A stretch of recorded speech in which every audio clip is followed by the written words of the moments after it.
के लिए popular front of India यानी पीएफआई पर प्रतिबंध लगाने का फैसला किया है। पीएफआई एक इस्लामिक कट्टरपंथी संगठन है जिस पर दंगे फैलाने से लेकर देश विरोधी साजिशें रचने का आरोप है।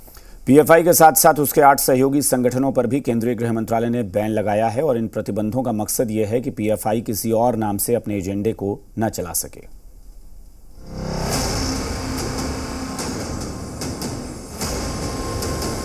सीधे हिंसा में भी इनका हाथ है कि रेडिकलाइजेशन सिर्फ एक तरफ हो रहा है, नहीं, रेडिकलाइजेशन हर तरफ हो रहा है। साक्ष्य मिले होंगे जिनसे उनकी संलिप्तता प्रदर्शित होती।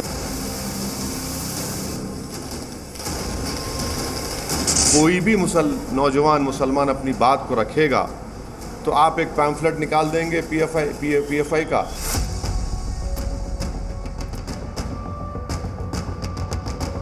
इनके चेहरे उजागर हो गए।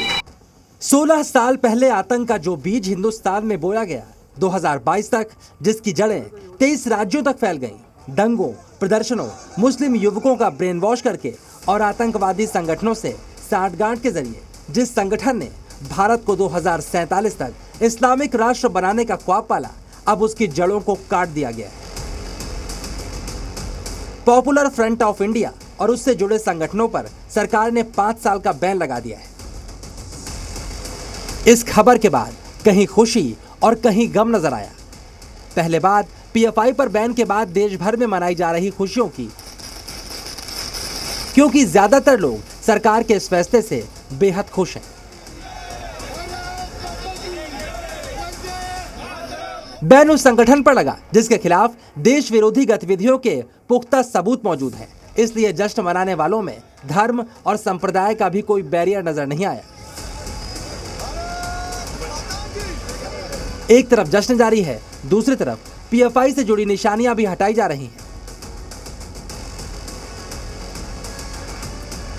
अब पीएफआई के जिन अड्डों पर देश विरोधी साजिशें रची जा रही थी, वहां पर अब सुरक्षा बलों का पहरा है। इस वक्त मैं बेंगलुरु में पीएफआई के हेडक्वार्टर्स के सामने मौजूद हूं, जहां पर 22 सितंबर को हुई कार्रवाई के बाद इस बिल्डिंग को पूरी तरह से सील कर दिया गया था और यहां पर सुरक्षा बल तैनात कर दिए गए थे। पर आज पीएफआई पर बैन की कार्रवाई के बाद सुरक्षा में काफी इजाफा किया गया है, सुरक्षा काफी बढ़ा दी गई है। चलिए अब हम आपको बताते हैं किस तरह पीएफआई पर बैन की पूरी पटकथा तैयार हुई। सबसे पहले देश भर में पीएफआई के अड्डों पर छापेमारी हुई। देश विरोधी गतिविधियों में लिप्त पीएफआई के कार्यकर्ताओं की गिरफ्तारी की गई। इनसे पूछताछ में कई बड़े खुलासे हुए। जांच एजेंसियों को सबूतों की लंबी फेहरिस्त भी मिली। इसके बाद सरकार ने पीएफआई को 5 साल के लिए बैन कर दिया। इस तरह से छापेमारी की गई जिसमें बहुत सारे ऐसी चीज़ें निश्चित रूप से मिली होंगी, ऐसे साक्ष्य मिले होंगे जिनसे उनकी संलिप्तता प्रदर्शित होती है और कई प्रदेशों के द्वारा भी ये बातें कही जा रही थी। प्रदेश की पुलिस और एनआईए हमारी सक्षम एजेंसी है, उनने मिलकर के ये कार्रवाई की है। चलिए अब आपको बताते हैं सरकार ने जांच एजेंसियों को मिले सबूतों के आधार पर पीएफआई को बैन करने के कौन कौन से मुख्य कारण बताए हैं। सरकार ने सबूतों के आधार पर बताया कि सिमी से लेकर आईएसआईएस तक कई प्रतिबंधित संगठनों और आतंकवादी संगठनों से पीएफआई के सीधे संबंध थे। इस बात के भी पुख्ता सबूत मिले हैं कि पीएफआई ने देश में असुरक्षा की भावना को बढ़ाकर कट्टरपंथ को उकसाने की कोशिश की। पीएफआई विदेशों से मिल रही फंडिंग और वैचारिक समर्थन की वजह से भारत के आंतरिक सुरक्षा के लिए बड़ा खतरा बन चुका था। इस बात के भी सबूत हैं कि पीएफआई हिंसा की कई घटनाओं में शामिल रहा और उसने सार्वजनिक संपत्तियों को नुकसान भी पहुंचाया। पीएफआई कैडर ने दूसरे धर्म के लोगों की हत्या करके देश में आतंक पैदा करने की कोशिश की। पीएफआई का कैडर आतंकी संगठन आईएसआईएस में शामिल होकर सीरिया, इराक और अफगानिस्तान में भी एक्टिव रहा। पीएफआई के पदाधिकारियों और कैडर ने हवाला और दान के माध्यम से धन इकट्ठा करके भारत में आतंक फैलाने में इसका इस्तेमाल किया। यही वजह है उत्तर प्रदेश, कर्नाटक और गुजरात जैसे राज्यों ने पीएफआई को प्रतिबंधित करने की अनुशंसा भी की थी। विशेष रूप से जो माइनॉरिटीज है उसमें घुसकर वहाँ पर अनरेस्ट निर्माण करना, वहाँ पर इंडोक्ट्रिनेशन करना, लोगों का इंडोक्ट्रिनेशन करके लोगों के माइंड्स को पोल्यूट करना, इस प्रकार के काम ये करते हैं। सीधे हिंसा में भी इनका हाथ है। चलिए अब आप ये भी समझिए, अगर पीएफआई पर बैन नहीं लगाया जाता तो देश में किस तरह की घटनाओं के बढ़ने का खतरा था। बैन लगाते वक्त सरकार ने साफ किया कि अगर पीएफआई पर बैन नहीं लगता तो ये संगठन अपनी विध्वंसात्मक गतिविधियों से राष्ट्र का संवैधानिक ढांचा कमजोर करता, कट्टरपंथ को हवा देकर वर्ग विशेष को देश के खिलाफ भड़काने की कोशिश भी जारी रहती। पीएफआई आतंक आधारित तंत्र को लागू करके देश को कमजोर करने की कोशिश करता। अगर पीएफआई पर बैन नहीं लगता तो देश की अखंडता और सुरक्षा के लिए खतरनाक गतिविधियां और ज्यादा तेज होती। ऐसी कई वजहें हैं जिनके कारण कई राज्य पीएफआई पर बैन के फैसले का स्वागत कर रहे हैं और आने वाले दिनों में सख्ती बढ़ाने का ऐलान कर चुके हैं।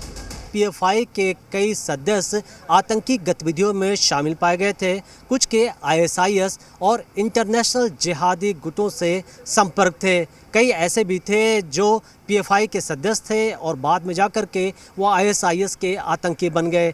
माननीय गृह मंत्री अमित शाह जी ने जो सर्जिकल स्ट्राइक की थी मध्य प्रदेश के अंदर, उसका परिणाम है कि इनके चेहरे उजागर हो गए।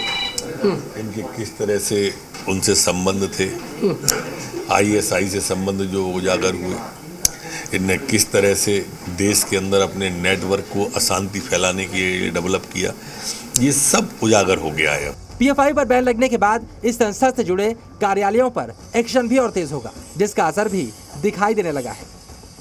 हाल ही में राजस्थान सहित अन्य राज्यों में हुए दंगों में इनकी भूमिका को संदिग्ध माना था। ऐसे में अगले 5 साल तक ये संस्थाएं अब भारत में काम नहीं कर पाएंगी। इसकी अधिसूचना जारी होने के साथ साथ गृह मंत्रालय अब इन पर और कड़ी निगाह रख रहा है कि अगर ऐसी कोई स्लीपर सेल है जो इन संगठनों की ओर से तैयार की गई थी, उसे भी खत्म की जाए।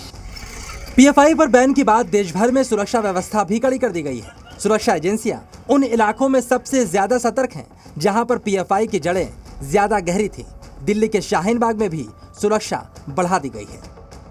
किसी भी तरीके से लोग एक जगह जमा ना हो, इस पे खास तौर पे नज़र रखी जा रही है। तो एक तरह से कह सकते हैं कि बैन लगाने से पहले की जो तैयारी और बैन लगाने के बाद की तैयारी, वो यहाँ पे दिखती हुई साफ नज़र आ रही है कि ये बात पुलिस और प्रशासन या फिर सरकार जानती थी कि अगर पीएफआई पर बैन लगाया जाता है तो किस तरीके से जो है उसके सरकार के एक्शन पे रिएक्शन होगा। पीएफआई की देश विरोधी गतिविधियों पर सुरक्षा एजेंसियों और सरकार की नजरें काफी पहले से जमी हुई थी। पीएफआई की पॉलिटिकल विंग से लेकर स्टूडेंट विंग्स तक लगातार अपना प्रभाव बढ़ा रही थी। ऐसे में पीएफआई पर अभी प्रतिबंध नहीं लगाया जाता तो आने वाले वक्त में ये बेहद खतरनाक साबित हो सकता था। ऐसी ऑर्गेनाइजेशन को सिर्फ बैन ही नहीं करना चाहिए, इस देश से ख़त्म कर देना चाहिए। और मैं समझता हूँ भारत सरकार ने बहुत अच्छा फैसला लिया है और सिर्फ बैन ही नहीं करना, इनके सारे दफ्तरों को सील कर देना चाहिए, इनके सारे अकाउंट्स को फ्रीज करना चाहिए। कुल मिलाकर पीएफआई पर बैन का देश स्वागत कर रहा है, लेकिन कुछ जगहों पर इसे सियासी चश्मे से भी देखा जा रहा है। बेंगलुरु से जयपाल शर्मा और दिल्ली से प्रमोद शर्मा के साथ मनीष शुक्ला, जी मीडिया।